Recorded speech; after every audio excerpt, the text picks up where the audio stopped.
성조숙증을 늦추는 주사는 4주에 한 번 혹은 12주에 한 번 정기적으로 주사를 맞음으로써 사춘기가 일찍 온 아이들의 성호르몬을 억제해서 사춘기를 늦추는 치료를 얘기하는 겁니다. 사실 기전은 우리가 생각하는 것과 반대로 성호르몬을 많이 넣어주는 겁니다. 오히려 그렇게 함으로써 정확하게 얘기하면 성선 자극 호르몬을 많이 넣어주는 거고요. 그렇게 함으로써 성호르몬 자체가 나오는 걸 억제하게 되는 게 실제적 기전입니다. 네. 그래서 이거는 그냥 성조숙증 치료는 말 그대로 최종적 결과만 얘기를 하면 성조숙증 치료제를 맞음으로써 성호르몬이 나오지 않게 하는 걸 이야기합니다. 현재까지 성조숙증 치료 자체는 약 30년 정도 이미 나온 지 오래돼서 검증이 많이 끝난 치료제 중에 한 가지고요. 알려진 부작용은 PCOS, 그러니까 다낭성 난소 증후군이라든지 불임과 연관된 이야기를 많이 하고 있는데, 사실 이 얘기는 아직까지 정확하지 않은 게, 치료를 하지 않은 경우에도 제가 좀 전에 말씀드린 성조숙증 치료제를 맞았을 때 나온다고 얘기하는 다낭성 난소 증후군이나 혹은 불임에 대한 얘기가 많이 나오고 있어서 아직까지 논란은 되고 있습니다만, 그 두 가지가 일단 제일 많이 생각하는 부작용입니다. 사실 치료라고 하면 그 병이 나타나는 시점부터 하는 게 제일 맞는 거고요. 치료 효과가 크다 적다를 대부분은 키와 연관돼서 말씀을 많이 하시는데, 원칙적으로 말씀을 드리면 성조숙증 치료는 키와는 상관이 없습니다. 하지만 일단은 키에 대한 이득을 많이 보는 경우는 성조숙증이 일찍 왔을 때, 예를 들면 유치원이나 초등학교 1학년처럼 여자의 가슴이 일찍 나오는 경우가 아무래도 효과가 크다라고 얘기할 수 있겠고, 보통 우리가 3학년 정도, 만 9세를 기준으로 사춘기를 이야기하는데, 3학년 근처에 생기는 아이라면 당연히 그러니까 키에 대한 효과가 적다라고 생각하시면 되겠습니다. 이게 말 그대로 진단명에서 성조숙증이기 때문에 여자아이들은 만 9세 이전에, 3학년 이전에 사춘기가 올 때 성조숙증이라는 진단명이 붙는 거고, 그 경우에 보험 적용이 되고요. 남자아이 같은 경우에는 4학년, 만 10세 이전에 사춘기가 시작되고 진단이 돼서 치료를 할 때 보험 적용이 됩니다. 그 이후에 만약에 질병이 있다라는 건 확인이 됐지만 치료 자체가 여자 3학년, 남자아이 4학년 이후에 치료가 시작된다면 보험 적용이 안 됩니다. 예, 그렇습니다. 성조숙증 치료는 말 그대로 사춘기를 억제하는 거지 키를 키우려는 치료는 아닙니다. 하지만 사춘기를 늦추다 보니까 성장 시기를 좀 길게 가져갈 수 있다는 이점이 있었고요. 그래서 일부 키에 대한 이득을 보는 경우가 발생하고 있습니다. 하지만 원칙적으로 키를 더 키우기 위해서 하는 치료는 아닙니다. 논문에서 말씀을 드리면 보통은 우리가 얘기하는 만 6세, 그러니까 보통 1학년이나 혹은 유치원 정도 된 아이들 대상으로 얘기를 하면, 그런 아이들 대상으로 성조숙증 치료했을 때 약 3에서 4cm 정도 키에 대한 이득이 있는 것으로 알려져 있고, 하지만 만 8세 이후의 아이들에게 똑같은 치료를 했을 때는 큰 차이가 없습니다. 그냥 두신 거랑. 그러니까 우리가 병을 진단한다는 건 어떤 혈액 검사로 말씀을 드리면, 어떤 호르몬 레벨이 이미 올라갔기 때문에 그 호르몬 레벨을 낮추기 위해서 치료를 하는 겁니다.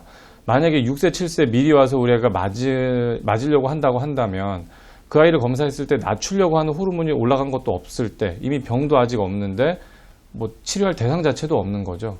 거기다가 아까도 기전에 대해서 살짝 말씀을 드리긴 했는데요. 성선 자극 호르몬을 대량으로 투입하는 거거든요. 어떻게 보면 그 자체로도 사춘기를 미리 빨리 땡겨서 유발시킬 수 있는 부작용이 나올 수 있고, 어쨌든 병이 없는 아이한테 어떤 강력한 호르몬제를 투여하는 것 자체가 절대로 이득이 있다고 할 수 없습니다. 어쨌든 병이 진단이 돼야 치료를 하시는 게 맞습니다. 네. 그렇지 않습니다. 어쨌든 성조숙증 치료를 한다는 건 성조숙증이 있다는 걸 전제로 생각하시는 게 맞고요. 성조숙증 치료, 그러니까 병이 있으면 치료를 한다. 그리고 이제 성장호르몬, 지금 말씀하신 성장호르몬 치료는 성장호르몬 치료의 대상이 되는 아이들이 아니고, 그냥 자기는 정상적으로 크고 있는데 키를 더 키우기 위한 어떤 일종의 성형의 개념으로 성장호르몬 치료를 하겠다는 거고요. 거기에 대해서는 원칙적으로 권유하고 있지 않습니다. 그러니까 일단은 3학년 기점으로, 그러니까 여자아이들이 대부분이거든요. 일단 제가 여자아이 중심으로 말씀을 드리면 3학년 이전에 가슴이 나오거나 혹은 가슴에 멍울이 잡히거나 혹은 젖꼭지 주변에 색깔이 변하거나 이런 변화들이 있다면 즉시 병원에 가서 일단 진단을 받아보시는 게 좋고, 그냥 단순히 키가 걱정이 된다, 그래서 병원에 간다라고 한다면 어떤 일정한 시점이 있는 건 아니지만 그래도 한 1학년이나 2학년 정도 때 일반 검진 수준이죠, 그거는. 그리고 그거는 뭐 성장판이나 일반적 건강 검진 수준에서 한번 검사를 해보는 정도가 혹시라도 너무 걱정이 되신다고 한다면 해볼 수 있는 고려 대상이 아닐까 합니다. 네.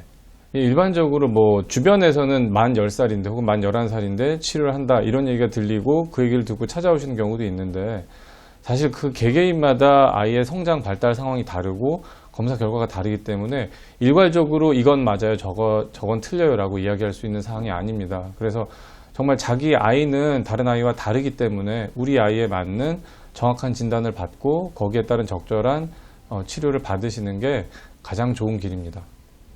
일단 성조숙증 치료를 하신다고 하면 정기적으로 그 날짜에 맞춰서 주사를 정기적으로 잘 맞는 게 제일 중요하겠고, 그리고 성조숙증 치료를 할 때 제일 방해가 되는 요인 중에 한 가지가 비만입니다. 그래서 영양 관리가 가장 중요합니다. 그래서 특히 비만하게 되면 키 성장도 방해할 수 있고, 그리고 비만 세포에서, 그러니까 지방 세포에서 여성 호르몬 분비가 워낙 많이 높아지기 때문에 성조숙증 치료 자체도 방해할 수 있습니다. 그래서 우리 아이의 영양 상태 체크하시는 것이 일단 치료를 시작하는 경우에 우선 고려해야 될 대상이라고 생각합니다. 예, 그 이름부터 이미 알고 다르지만 성조숙증 치료는 말 그대로 성호르몬을 억제하는 겁니다. 일반적으로 얘기하는 사춘기를 진행하는 성호르몬을 억제하는 거고, 성장호르몬은 우리 몸에 키를 키우거나 아니면 우리 몸의 여러 가지 기관들을 발달시키는 데 필요한 성장을 촉진하는 호르몬으로 이해하시면 되겠습니다.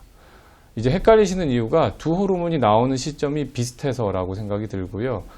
참고로 말씀을 드리면 급성장기를 얘기를 하면서 아마 성장과 성발달이 같이 혼동이 돼서 이렇게 말씀하시는 경우가 있는데, 사실은 성장 호르몬은 정상적으로 계속 분비가 되고 있고 거기에 성 호르몬이 더해지면서 급성장이 나타나게 됩니다. 그래서 아마 두 가지가 한꺼번에 나타나니까 성 호르몬과 성장 호르몬을 구분 없이 받아들이시거나 혼동해서 사용하는 경우가 많다라고 생각이 됐는데, 두 호르몬은 전혀 다른 호르몬입니다. 사실 성장 호르몬은 우리가 대상이 되는 아이들부터 생각을 해야 되는데요.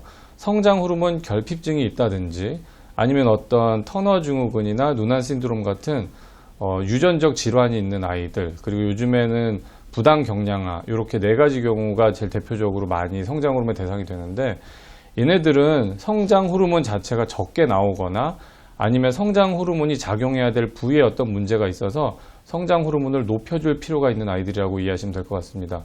그래서 성장 호르몬 치료의 기전은 말 그대로 우리 몸에서 나오는 성장 호르몬과 거의 제일 비슷하게 만든 합성된 호르몬을 우리 몸에 넣어줘서 성장 호르몬 레벨을 높여주는 게 치료의 방법이라고 보시면 되겠습니다. 그건 이제 양품을 제조할 때의 어떤 기전 때문이라고 보시면 되겠고요. 천천히 효과가 나타나게 할 수 있는 기술이 있기 때문에 한 달에 한 번 혹은 세 달에 한 번 이런 식으로 주사를 놓는 것이고, 성장 호르몬은 아직 그런 안정제에 대한 기술이 아직 발견이 된 게 없기 때문에 하루에 한 번 맞는 게 있고, 현재 우리나라에서는 일주일에 한 번 맞는 제형도 나오고 있습니다. 성장 호르몬도. 네. 아직까지 데이터상으로는 큰 차이는 없습니다. 집에서 일주일에 한 번. 그러니까 어차피 성장 호르몬은 매일 맞는 것도 그 집에서 매일 맞으시는 거고, 일주일에 한 번 놓는 것도 그 집에서 자가 투여하는 약품입니다. 큰 차이는 없습니다. 그러니까 보험 적용을 받게 되면 사실 거의 비슷하다고 보시면 되고요. 이제 보험 적용을 안 받는 경우를 물어보시면 약간 더 약가가 높은 것으로 알려져 있습니다. 그러니까 이 부분은 이제 딱 그 보험 적용을 받지 않는 부분의 그 내용이거든요. 그런 차이가 나는 부분들은 대부분 성장 호르몬을 어떻게 투여할 것인가, 그런 방법들의 차이가 있고, 그리고 아이들마다 개개인이 이게 매일 집에서 맞는 주사기 때문에 통증을 느낀다든지, 그리고 주사를 매일 맞을 때 어떤 번거로움이라든지 주사를 앞뒤 정리해야 되는 게 있거든요. 주사 준비하면서. 이런 부분들이 가장 크게 영향을 받는 거라고 보여지고, 사실 장기적으로 쓸 때 어떤 약가에 따른 효과가 크게 차이 나는 건 없습니다. 적절한 호르몬을, 그러니까 적절한 용량을 적절한 시기에 적절하게 맞게 된다면 어떤 약을 특별히 선택한다고 해서 불이익을 보거나 하진 않습니다. 없습니다. 그러니까 이제 아까 말씀드린 대로 이게 매일 맞는 주사거든요. 그래서 일반적인 걸 생각해 보면 우리 이제 주변에 혹시라도 일단 당뇨 주사랑 제일 비슷하긴 한데요. 그냥 펜 타입 주사가 가장 편하다고 한다. 그러니까 이 부분에 대해서 관심 있으신 분들은 아마 펜 타입이 있고 그리고 이렇게 기계식 타입이 있거든요. 두 가지가 제일 큰 거는. 그래서 어떤 게 제일 편하냐는 집집마다 선호도가 다른 것 같아요. 그래서 그리고 사실 약간의 차이가 난다고는 하지만 크게 나는 게 사실은 아니어서 그리고 예를 들어서 우리 아이가 펜 타입을 썼더니 너무 아파한다. 근데 예를 들어 이 주사가 너무 비싸다. 그래서 이제 기계식 타입으로 바꿨더니 뭐 통증이 좀 줄어들었다라는 경우가 있을 때 아이 입장을 먼저 고려한다고 하면 매일 맞아야 되는 거니까 통증이 좀 적은 쪽으로 할 것인가 아니면 이제 아이는 크게 중요하지 않은데 부모 입장에서 번거로운 게 다르거든요. 뭐 펜 타입을 준비할 때, 기식 타입을 준비할 때 그리고 아이가 뭐 주사를 이걸 놓는다고 할 때랑 뭐 기계식을 놓는다고 할 때랑 펜 타입을 놓는다고 할 때 무서워하는 정도라든지 이런 게 다 다른 부분이기 때문에 어떤 걸 먼저 권하는 건 크게 의미가 없는 것 같고요. 그 아이의 성에 맞춰서 결정을 하시는 게 가장 좋을 것 같습니다. 아니요, 경험해보면 또 그렇지도 않습니다. 아이들이 주사 바늘 자체를 무서워하는 경우에는 기계식을 선호하는 경우가 더 많았습니다. 의사 입장에서 성장 호르몬 쓰는 건 매우 조심스럽고요. 그리고 정말 강력한 호르몬이기 때문에 그렇고 주사제라는 건 한번 투여되면 회수될 수 없다는 특징이 있기 때문에 신중해서 결정을 해야 되는 거고 사실 성장 호르몬 자체도 역사는 되게 깁니다. 근데 현재 나오고 있는 것도 역시 마찬가지로 한 30년 정도 오랜 역사를 가지고 있고 현재까지도 쭉 대규모 전 세계적인 대규모 스터디가 진행되고 있어서 안전성에 대한 평가는 지금도 계속 확보가 되고 있는 상황입니다. 하지만 급성 부작용들, 급성으로 나타나는 모든 부작용들은 당연히 예측할 수 있는 부분이고 장기적으로 봤을 때 아직은 어떤 용량, 일정 용량, 저용량 하에서의 안정성만 확보됐다는 거지 이걸 많이 썼을 때 혹은 남용했을 때 암과의 관련성이라든지 그리고 한번 들어가게 되면 회수할 수 없는 호르몬이기 때문에 변형에 대한 그러니까 뭐 뼈의 변형이라든지 외모의 변형이라든지 원치 않는 방향으로 나타나는 부작용이 있을 수 있고 이런 부분들은 되돌릴 수 없는 부작용입니다. 그래서 쓰실 때 분명히 신중하셔야 되는 거고요. 적절한 용량, 그러니까 의사가 정해준 적절한 용량이 있습니다. 대개는 뭐 몸무게를 기준으로 한다든지 아니면 정기 검사를 할 때 모니터링하고 있는 혈액 수치를 기준으로 해서 말씀을 제시를 해드릴 거고 그 용량을 잘 지키시는 것과 그리고 과한 용량을 쓰지 않도록 주의하시는 것. 특히 이 부분에 대해서는 아직 안전성이 확보가 안 되어 있습니다. 안전성이라는 건 추후에 생기는 어떤 암 발생률 이런 부분들인 거고요. 그리고 쓰시기 전에 의사들이 분명히 평가를 합니다. 가족력 중에 어떤 암에 관련된 연관성이 있는 집안인지 혹은 이전에 알았던 질병 중에서 다시 재발할 수 있는 여지가 있는 질병들이 있는지 반드시 확인을 하시고 쓰셔야 되는 거고 쓰셔야 합니다. 일단은 규칙적 생활입니다. 다른 것보다는 아이들에게 이야기를 할 때 수면을 일정하게 가져가자라는 게 제일 첫 번째 규칙이고요. 우리가 패턴을 일정하게 가져가기 시작하면 수면 시간에 따라서 그러니까 기상 시간에 따라서 먹는 시간이 일정하게 결정이 될 거고 하루에 일정한 패턴이 결정이 됩니다. 그래서 현재 성장기에 있는 아이라고 한다면 아직 성장판이 닫히기 전이고 한참 성장기에 있는 아이라고 한다면 일정한 수면과 일정한 식사 패턴 그리고 일정한 식사 패턴이 결정이 되면 그 다음에 일정한 활동 패턴이 결정이 되거든요. 일정한 생활 습관을 들이도록 노력을 하자. 그리고 또 한 가지 추가적으로 당부드리고 싶은 말씀은 요즘에 대부분 비만과 연관돼서 성조숙이 많이 생기고 비만 때문에 오히려 성장판이 빨리 닫히는 경우가 많습니다. 따라서 과잉 영양은 절대로 잘 먹이시는 게 아닙니다. 적절한 체중으로 적절하게 골고루 좋은 음식을 먹도록 하는 게 성장에 제일 좋은 보약이라고 이해하시면 되겠습니다. 운동에 대해서 우선 말씀을 드리면 기본적으로 WHO나 유럽 연합 쪽에서 이야기하는 기본 운동은요, 우리 성장기 아이들에게는 매일 1시간 그리고 정말 중등도 이상의 격렬한 운동을 해라라고 이야기를 하고 있고요.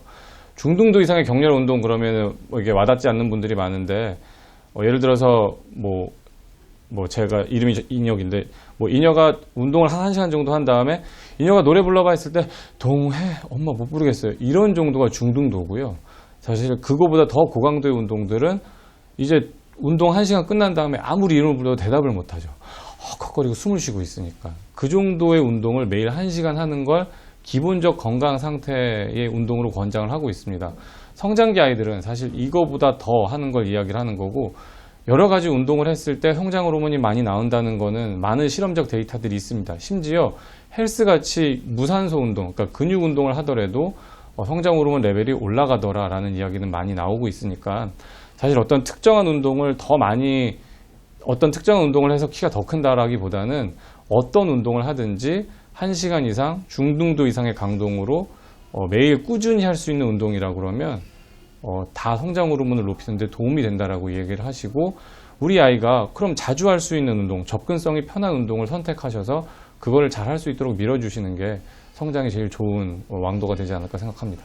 그러니까 말씀드린 대로요, 그게 점점 양이 늘어나는 게 맞는 거죠. 오늘 100개를 하고 내일 101개를 하더라도 점점 강도를 운동량과 강도를 늘려서 아까 말씀드린 대로 어느 정도 일정 수준 이상, 그러니까 현재는 제시하고 있는 데이터는 하루 1시간 이상 매일이에요. 그 정도를 할 수 있는 체력을 길러주고 운동 능력을 향상시켜주는 게 일단은 중요하다라고 이해하시면 될 것 같고, 결국 그게 성장과 연결이 됩니다. 네.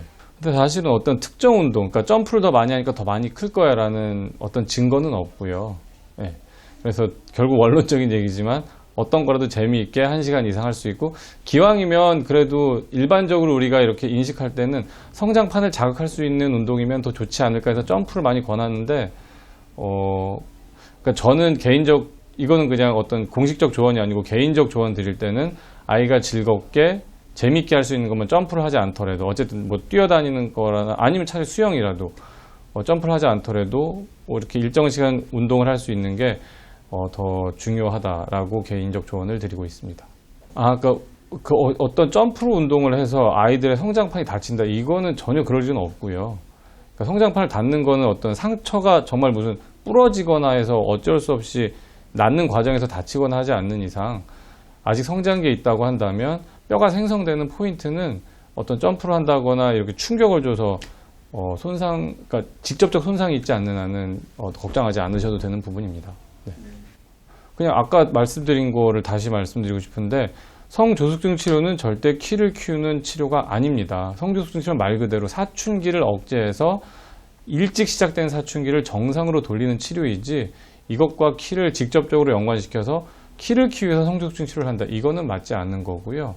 성장 치료에 대해서는 어느 시점에 와서 무조건 성장 호르몬 맞으면 무조건 키가 큰다, 이건 절대 아니고, 성장은 시기가 있습니다. 성장판 다치기 이전에 치료를 하는 것이, 그러니까 키에 대한 어떤 질병이 있다면 성장판이 다치기 이전에 와야 되기 때문에, 혹시라도 키와 관련된 질병이 걱정되시거나 혹은 사춘기에 관련된 질병이 있을 때 성장판이 다친 이후에 치료를 하는 건 의미가 없으니까 그 이전에 조치를 취하는 것이 맞습니다. 도움이 된다 안 된다 해서는 제가 뭐라고 말씀을 못 드릴 것 같고, 왜냐하면 증거는 없어요. 실제로 어떤 주물렀으니까 더 많이 컸다, 이런 거에 대한 어떤 데이터가 있는 것도 아니고 어떤 연구가 이루어진 것도 아닌 걸로 알고 있고요.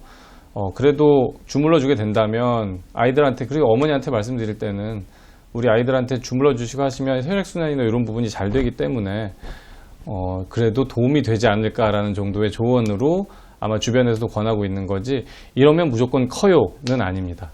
그렇지 않습니다. 마른 아이들도 분명히 사춘기는 찾아옵니다. 그리고 생각보다 일찍 오는 경우도 있고요. 그래서 이 부분은 아까 제가 인터뷰할 때 말씀 못 드렸는데, 성조숙이 생기는 제일 흔한 원인을 첫 번째로 볼 때 부모님의 사춘기 시점을 물어봅니다. 그러니까 유전적인 성향이죠. 100% 유전이라고 할 수는 없고요. 유전적 성향, 가족력이 상당히 중요합니다. 어머니나 아버지가 사춘기가 일찍 오신 경우가 있다면 우리 아이가 아무리 말랐다고 하더라도 좀 주의 깊게 보실 필요가 있고, 또 한 가지 이제 비만한 경우죠. 뚱뚱한 아이들일수록 사춘기가 빨리 온다는 건 많은 데이터들이 증명을 하고 있기 때문에 우리 아이가 너무 비만한데라고 했을 때도 역시 좀 주의를 기울여서 오실 필요가 있습니다. 그래서 아까 질문하신 거에 대해 대답을 해드리면, 마른 아이라고 해서 무조건 성조숙이 늦게 오거나 마른 아이라고 해서 그 성장판이 천천히 다친다, 이거는 아니고요. 증상이 있으면 오시는 게 맞습니다. 예전에도 이런 비슷한 질문을 받아서 인터뷰한 적이 있었는데, 지금 말씀하신 그런 특정 이제 건강식품들이잖아요. 이게 약품은 아니고요. 말 그대로 건강식품이기 때문에 그냥 식품 정도에서만 인식하시면 될 것 같아요. 이거를 먹고 100% 키가 더 커, 이렇게 받아들이기에는 아직 여러 가지 연구 데이터나 혹은 그쪽에서 제시하고 있는 특정 물질들이 있거든요. 특허 받았다라고 하는 물질들이 있는데 아직 증명이 부족한 상태입니다. 제가 영양에 대해서는 다 어떻게 자세하게 말씀드리긴 어렵지만, 어머니들이 자녀를 키울 때 직접적으로 딱 와닿게 말씀을 드릴 수 있는 건, 우리 아이가 정말 삐쩍 말랐지만 1년에 몇 센치를 크고 있는지를 관찰해 보시면 정말 얘는 너무 안 먹으라는 애들이 있거든요. 아니면 잘 먹는데 왜 이렇게 말랐지라고 하는 애들이 분명히 있습니다. 하지만 그런 애들도 실제로 1년 성장을 들여다보면 4cm 이상 대부분은 커요. 그 얘기는 얘가 정말 안 먹거나 혹은 너무 살이 안 찌지만 어떤 가지고 있는 그 대사율에 따른 차이이거나 아니면 얘 활동력이나 이런 다른 부분들에 있는 문제인 거지 실제로 아이가 안 크는 게 아니라고 한다면 특별히 어떤 영양에 문제가 있는 아이라고 보기는 어렵습니다. 그러니까 1년에 일정 수준 이상을 크는 아이라고 한다면 얘가 정말 영양 실조가 있을 정도로 안 먹는 이상 이게 아니면 정상적 영양을 섭취하고 있다라고 이해하셔도 됩니다. 근데 입맛 바꾸는 건 제가 뭐라고 하긴 어려울 것 같아요. 그냥 골고루 먹는다가 원칙인 거고요. 그리고 그쵸. 뭐 지금은 얘를 간장게장으로 드시긴 했지만 다른 분들은 오셔서 또 어떤 특정 음식 하나를 들어서 이걸 먹으면 많이 크는지 혹은 뭐 콩을 많이 먹으면 성조숙이 이런 식으로 물어보시는 경우가 많거든요. 그렇죠. 어떤 한 가지 음식도 정말 많이 먹게 되거나 고농축이 된다 그러면 정말 약물처럼 효과가 나타날 수도 있을 거라고 생각을 해요. 하지만 아이들 같은 경우에는 골고루 먹는다가 대원칙으로 삼으시고 정말 이 음식을 먹으면 요즘에는 하도 많이 물어보시는 것 중에 한 가지가 뭐 고기 먹으면 성적 생기지 않느냐. 왜냐하면 고기를 키울 때, 그러니까 소를 키울 때 호르몬제를 많이 투입한다는 얘기를 들었다. 아니면 항생제를 많이 쓰니까 이 고기나 이 음식이 안 좋다는 얘기를 많이 들었다. 그리고 그래서 여러 가지 고기도 고르고 고르시고 야채도 고르고 고르셔서 먹이시는 경우를 많이 보는데 진료실 이렇게 환자 그 보호자분들 얘기를 하다 보면 어떤 특정한 한 가지 음식에 매달려서 이게 어떤 질병을 일으키고 이걸 먹으면 더 건강해지고 이렇게까지 좀 과다하게 생각하시는 경우가 있는데 그렇지 않습니다. 아이들은 골고루 먹는 게 원칙이고요. 설사 콩을 많이 먹어서 성조숙이 생긴다라는 이건 가정인데 그렇다라고 하더라도 그렇죠. 매번 콩을 매 끼니마다 두유를 먹어야 되고 매 끼니마다 된장찌개, 청국장을 반드시 먹어야 되는 상황이 아니라면 대두단백은 되게 우리가 성장할 때 중요한 콩단백질은 되게 중요한 단백질이거든요. 먹도록 하는 게 맞습니다. 뭐 일주일에 두세 번 일반적으로 콩도 먹고 그 외에 다른 고기들도 골고루 먹는 게 중요한 거지 어떤 입맛 하나를 바꿔서 이 아이의 성장이 바뀌고 입맛 하나를 바꿔서 뭐 키가 바뀌고 이렇지 않습니다. 그래서 큰 원칙 골고루 먹는 게 가장 중요하다는 원칙을 잊지 않고 그 안에서 결정을 하시는 게 맞을 것 같습니다. 저는 사실 저희 개인적인 질문이시긴 한데 그냥 뛰어놀게 하는 거죠. 저희 집은요. 네. 뛰어놀게 그냥 자유롭게 뛰어놀게 하는 게 가장 큰 원칙이고 사실 우리 집도 막내가 정말 안 먹거든요. 그렇다고 정말 억지로 떠먹이는 것도 그냥 다른 일반적인 부모님들이 하시는 거랑 정말 똑같은 일을 하고 있는데 굶겨보기도 하고 억지로 떠먹이기도 하고 그래도 이렇게 중간중간에 우리 집에 있는 문간에 이렇게 대놓고서 키 크는 거 보면은 그래도 잘 크고 있네. 최소한 이상 기준, 그러니까 1년에 4cm 이상 일정 기준은 계속 잘 크고 있네라고 하니까, 남자랑 똑같을 것 같습니다. 그걸 보고서, 그냥 아직은 크고 있구나. 언젠가 잘 먹겠지. 이거 비슷한 상황입니다. 저도. 근데 그런 건 그 생활 패턴이겠죠. 아무래도. 그러니까 외국 패턴이 제가 다는 알지 못하지만, 뭐 여러 가지, 뭐 그러니까 그날의 문화가 분명히 있을 것 같고요. 그리고 어느 좀 선진국이나 이런 데 가면은 저녁 9시만 되면 웬만한 가게들 다 문 닫고 그리고 아이들도 뭐 인터넷 같은 게 잘 안 되는 나라라고 하면 밤에 할 거 없으니까 일찍 잘 것 같고 그리고 그렇다고 보여집니다. 근데 어떤 외국에서 답을 찾는 것도 중요하긴 하지만 우리는 우리 안에서 이 안에서 뭔가 답을 찾아야 될 것 같고요. 남들을 무조건 따라해서 잘 될 수도 있는 것들이 있지만 또 할 수 없는 게 뭐가 있냐면 지금 영국 예를 들으셨는데요. 북유럽 같은 경우 키가 엄청 크거든요. 남자들의 현재 우리나라 최종 성인 키의 평균이 174, 173.5, 174 전후 정도일 거고 미국이 아마 76 전후고 이제 북유럽, 노르웨이나 이런 쪽으로 넘어가게 되면 평균 이제 180이 넘어가는 쪽으로 가게 되죠. 이건 인종의 차이고 유전의 차이입니다. 그래서 우리가 그걸 무조건 북유럽처럼 따라한다고 우리 키가 180처럼 되지 않고요.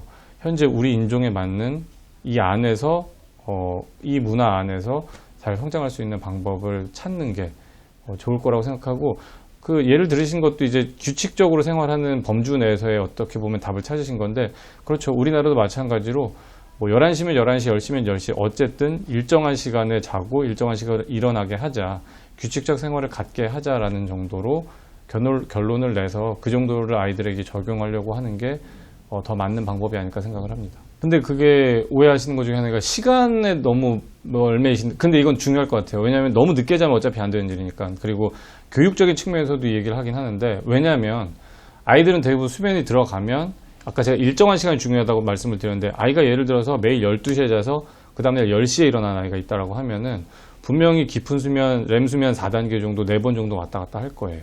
아이들이 정상적 수면을 한다 그러면. 12시에 잤으니까 렘 수면을 2번만 하고, 그러니까 렘 수면이 할 때 이제 그 성장 호르몬이 많이 나온다는 수면 패턴이거든요. 그럼 뭐 12시에 잤으니까, 물론 12시에 잔 애가 6시에 일어난다고 그러면 기회가 떨어지겠죠. 근데 매일 12시에 잔 애가 10시에 일어난다. 그럼 충분히 할 거고, 아무래도 찬스가 높은 건 일찍 잘수록 그 다음날 아침에 엄마나 아빠가 일어나서 생활해야 되는 7시, 8시의 생활 패턴을 맞추려면 어느 정도 시간이 10시간에서 12시간 정도가 있어야 아이가 깊은 수면에 4번 정도는 깊이 왔다 갔다 하는 그런 충분한 시간이 있기 때문에 일찍 자라고 얘기하는 거지. 예를 들어서 우리 집은 뭐 12시에 자서 매일 10시에 일어나는데 12시에 자서 10시에 일어나니까 키가 안 클 것이다. 이렇게 생각할 수는 없어요. 그거는요. 그래서 지금 현재 아침 시간 7시, 8시에는 뭐 학교도 가야 되고 엄마 아빠 출근도 하셔야 되고 요 패턴에 맞춰야 되니까 일찍 자는 게 강조되는 거고요. 결론은 같은 건데 결국 일정하게 수면을 가지고 갈 수 있도록 해주고 일정하게 수면을 가져갈 수 있는 생활 패턴을 만들어준다면 몇 시에 자더라도 성장 호르몬은 충분히 나옵니다. 아이들한테는요. 아니 반대되는 게 아니고 그때가 깊은 수면에 들어간다는 얘기예요. 근데 그게 10시 정도에 잤을 때 2시까지 어떤 깊은 수면에 들어갈 수 있는 사이클이 왔다 갔다 한다는 얘기지. 근데 실제로는 그러니까 데이터마다 조금 차이가 나긴 하겠지만 어떤 특정 시간이 정해져 하진 않고, 그리고 그거는 그렇죠. 사람은 해가 뜨면 활동을 해야 되고 해가 지면 수면을 하잖아요. 이거는 지구가 결정해 준 패턴이잖아요. 거기에 맞춰서 설명을 하니까 그렇게 된 거고, 예를 들어서 그렇죠. 아까 말씀드린 대로 12시에 잤지만 뭐 12시부터 시작해 뭐 2시부터 시작해서 6시 사이에 깊은 수면에 들어간다고 하면 그 아이는 그때 충분히 성장 호르몬이 나올 거예요. 그거는 수면 패턴을 연구하시는 분들은 이 부분에서 좀 더 자세한 대답을 해드릴 수 있을 것 같은데, 우리 어떤 기본적 생활 패턴을 놓고 얘기할 때는 그쵸, 10시에서 2시 정도에 충분히 깊은 수면에 들어가게 되고 그때 성장 호르몬이 많이 나온다. 일반적 설명을 해야 되는 거고, 사람마다 하지만 일정한 패턴을 가지게 되면, 일정한 수면 패턴을 가지게 되면, 그리고 일정한 패턴을 가졌다는 얘기는 그 사이에 충분히 깊은 수면에 들어갈 수 있다는 얘기거든요. 그러니까 사춘기가 걱정이 되셔서 혹은 키가 작은 게 걱정이 되셔서 찾아오시는 많은 분들을 만나다 보면 결국은 우리 아이를 어떻게 하면 더 잘 키울 수 있을까를 많이 고민하시는데요. 그리고 그러다 보니까 특별한 방법을 많이 찾으려고 노력을 하시는 것 같아요. 근데 대부분 아이들을 진료하다 보면서 느끼는 거는 아이들은 거의 다 정상이라는 거고 우리 아이가 정말 대부분은 잘 크고 있거든요. 그리고 그 중에는 정말 어떤 특별한 증상이 있어서 검사를 해봤더니 정말로 성조숙증이 진단되거나 혹은 어떤 성장 호르몬과 관련된 질병이 진단되는 경우가 있습니다. 그래서 우리 아이를 보실 때 너무 어떤 질병이 있을 것이다 라고 생각을 하고 접근하시는 것보다는 일단 우리 아이는 건강하다 라고 보시는 게 대부분은 맞을 것 같고, 하지만 사춘기나 혹은 성장에 관련된 걱정이 있으시다면 가능하면 여자아이들 같은 경우에는 3학년 이전에 좀 관심을 좀 더 가지실 수 있는 게 도움이 될 것 같고, 남자애들 같은 경우 이제 4학년 이전이 되겠죠. 그리고 어떤 특별한 증상들, 대표적인 건 여자아이들은 가슴 발달이거든요. 가슴 발달의 변화가 혹시나 너무 일찍 찾아오는 건 아닌지, 이런 거 조금만 주의를 기울이시면 이제 치료 시기를 놓치지 않고 발견할 수 있고, 남자애들 같은 경우가 상당히 놓치는 편이 많은데, 다행인 건 남자애들은 질병, 성조숙 자체가 워낙 적기는 하지만 첫 증상이 고환이 커지는 겁니다. 대부분 또 모르시고 있는 경우도 많고요. 그래서 어떤 사춘기 초반의 특정 변화에 대해서 조금만 관심을 갖고 기울이시면 이 아이 너무 늦게 왔는데요, 이런 이야기를 듣는 경우는 없지 않을까 생각을 합니다.